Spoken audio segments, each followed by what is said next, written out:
This is Deborah Atkinson, and you're listening to Flipping 50, where I address your top questions and things you struggle with most so you can have more energy and less decision fatigue about what to eat, how to move, and most importantly, in this summer series, you can change your thoughts to flip 50 with the life and the energy you love in the second half.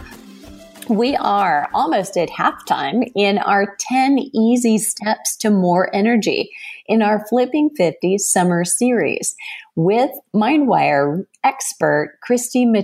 And today we're talking about how to reduce anxiety. This is step 5 in our energy series. So Christy, let's go to it. How do we reduce anxiety now? Reducing anxiety is a very interesting thing. It's something, anxiety and depression are one of the most common mental illnesses in the United States. And according to the ADAD, which is the Anxiety and Depression Association of America, they say over 40 million Americans, that's 18%, are affected by anxiety disorders. That's a lot of our population. And so I was looking up anxiety by definition. What they say anxiety is a feeling of worry, of nervousness or unease, typically about an event or something with an uncertain outcome. So they'll give you anxiety.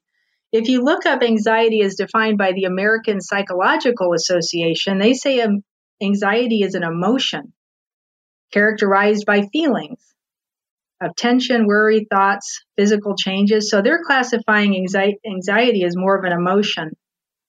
The way I look at emotions is there's only two. You're either in fear or you're in love, right? They're kind of opposing emotions, one or the other. And then from those emotions, you get all of these different feelings. We get a whole scope of ranges and feelings on either side of the spectrum. So I want to break this down a little bit and help you understand how you can reduce anxiety by looking at it like this. Anxiety is an emotion, or as an emotion, is just a word association. Anxiety itself is actually a feeling that you have inside your body. And that feeling comes with psychological or physiological manifestations and changes inside your system, right? So you get the chemicals coming into your system. For some people, anxiety is sweaty palms. It's a nervous laughter. It can be a change in your heart rate. For some people, anxiety can get so bad it feels like you're going to die. It feels like a heart attack. And by feeling, by way of feeling, the feeling inside your body and the social understanding of the label, whether you're happy, anxious, sad, angry, whatever the label is, we can start to feel different or understand our emotions a little bit differently. So I want to give you something to relate that to real quick. I want you to think about a time when you had to do something that made you a little bit nervous. Think about something, maybe going on stage to do a speech or something like that, and you get this nervous feeling inside your body. And then what happens to your body? You get your palms sweating, right? Your heart rate increases when you get nervous. And you start actually thinking about what you're going to have to do next. So you start thinking about the future of the thing that you're about to do. What would happen if you changed the word association? So instead of saying, I'm really nervous and I'm scared about this thing, what if we used a different word association and maybe said, I'm excited to go do this thing? Here's an interesting thing inside your body. It's the same physiological output. Excited gives people sweaty palms, a heart rate variability, heart rate increase, and you also start thinking about the future. So to the same issue, we can use a different word, right? Society says, oh, you're nervous. And well, maybe I'm not nervous. Maybe I'm excited. And all of a sudden you're going to feel different in response to the situation. So one of the ways I help people combat anxiety is to try and put a different word association with it. And we try and change the chemical construction of the body to the anxiety or to the thing that they're anxious about. One of the easiest places that we can go is back into childhood, and actually start to look for places where the anxiety may have started, right? So when there's something that's happened in your childhood that's given you an issue or something where those chemicals come into your system and they didn't ever clear the system, you keep going back into that thing. over time, that's going to start to feel like anxiety.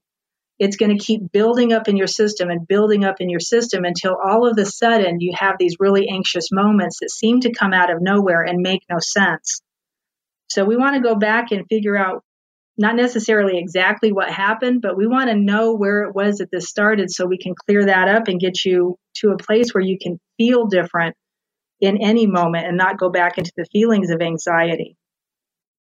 So here's one of the things that I help to do in the moment to help people get out of anxiety if they come to me and they're having an anxiety attack. The first thing that you can do is always breath work, right? If you can catch the anxiety right on the cusp of it, right on the very beginning of it, the breath that you want to do is slow and very intentional. It's a deep inhale, 3 or 4 seconds long, and then your exhale should be a little bit longer than your inhale. What this does is it calms the autonomic nervous system. It actually helps calm your body down. That longer exhale will help your body start to calm itself. It actually will help to activate your vagus nerve. And then we can go to work from there. We can get in a little bit deeper. If you can start training yourself to know what your first initial moment, okay, I'm about to have an anxiety attack. It's that first initial feeling you get, and start your breathing, you'll start bringing that down at a pretty exponential rate. One of the other things you can do if you're beyond that moment, the breath work isn't helping. We have this happen a lot too, where the person it's gone on a bit too long, is put yourself into a whole brain state. Don't even think about anything. You're in the middle of an anxiety attack, cross your arms and legs and just hang out.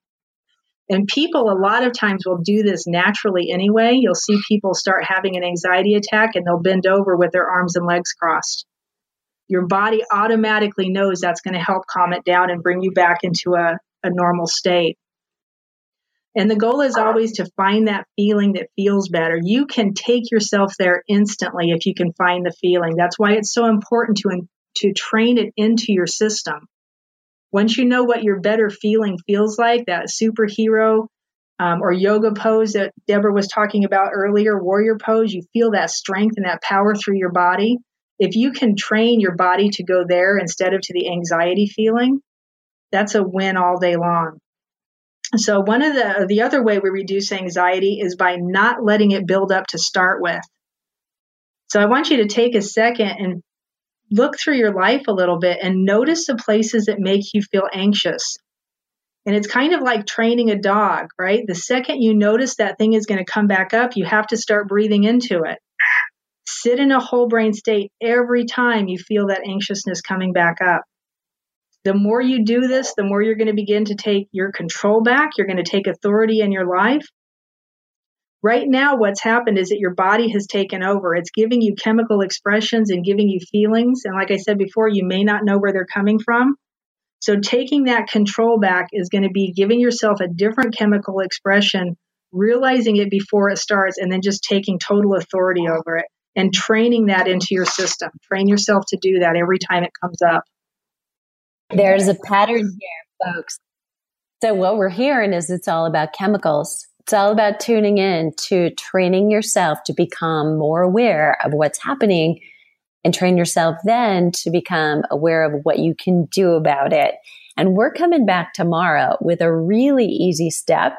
One that I love and can't wait to dig into is how to boost your energy quickly with hydration in step 6. If you've got a question or a comment, leave it below our show link at flipping50.com and join us on the Flipping 50 TV Facebook page to get all the juicy resources to our prior parts of this energy series. Link to our show notes at flipping50.com/podcast summer energy series. And if you enjoyed the show, please share it with a friend. Surround yourself with a supportive community of women on the same journey. What are you waiting for? Start Flipping 50 today.